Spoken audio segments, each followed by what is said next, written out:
you, Kimmy!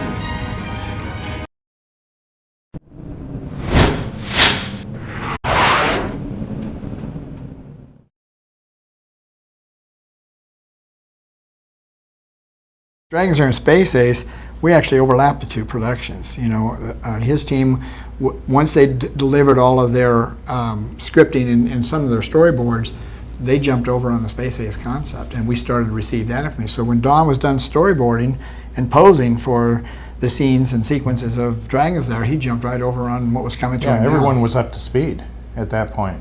I mean, we were meshing. The teams knew what they were doing. They didn't know if they were doing it right, but they knew what they were doing at that point.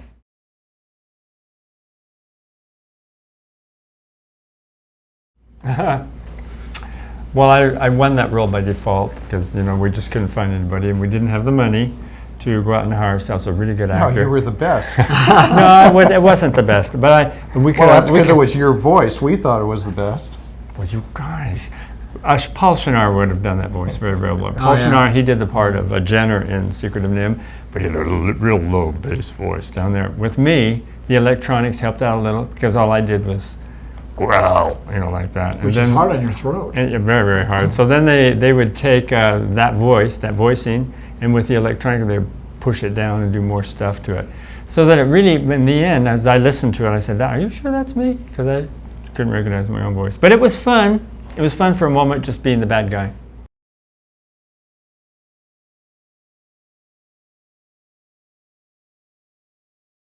Musically, you know, the first Dragons Lair was just almost like watching Law and Order on TV. It just had these little music stings every once in a while, or, you know, maybe 2 bars of music, and that would be it. But Chris Stone, the composer for Dragons Lair, came back on Space Ace and actually gave it an underscore. Yeah, score. Yeah. So everything advanced, you know, and even the cost of making each one of them advanced. The first one was like 1.3 million. Space Ace was 1.8 million. I think that's part of the reason why Space Ace felt like it had the continuity is because of that score. Oh, yeah, I believe so too. And then with Dragons Lair 2, that was all the way up to 2.3 million. So I mean, it just kept jumping, but we just kept putting more into them because we knew we had to do something that would keep that audience entertained visually.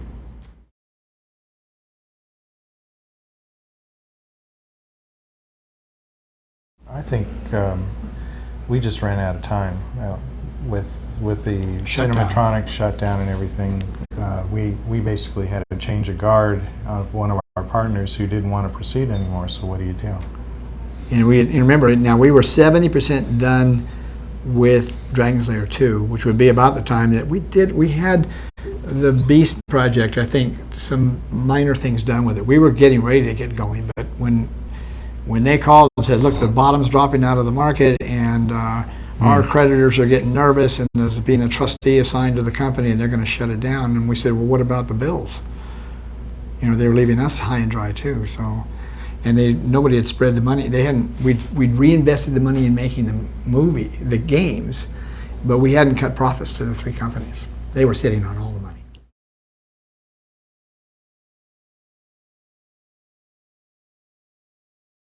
There was less waste, I think, in Space Ace. I don't recall anything being cut out. Do you? Well, just the occasional animation scene that wasn't very good, so we just threw it away and started again. Well, Dragons Lair, we had to cut, you know, because we had a fatal design in the laser disc. The assumption about the laser disc, the search time, we cut 30% right there, and then of course when we cut things that we found weren't fun or didn't play right or whatever. So I think we were going through a learning curve. Yeah. So we were better at it. So we were better at wasting in the first one.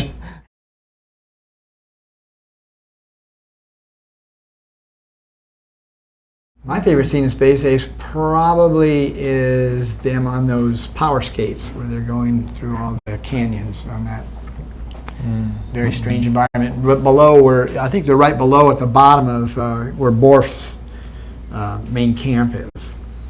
Mine was the space sleds with the orbs that would shoot at them if you didn't shoot them. Yeah. Mine was him on the bike where he's trying to get her to go to dinner with him. Yeah, that's good. The bike is inconsequential. It's all about the dinner.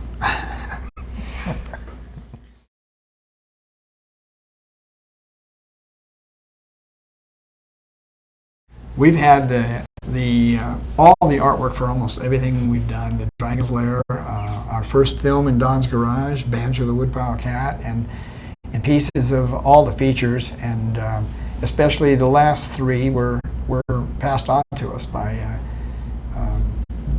the owners of the product. And last year, after spending close to $500,000 over 20 years to store the stuff, we elected to donate it to one of the colleges that offer animation.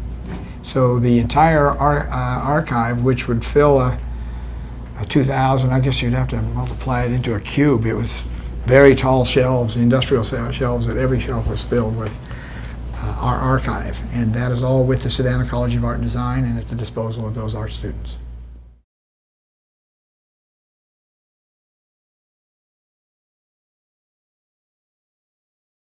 Oh, far out.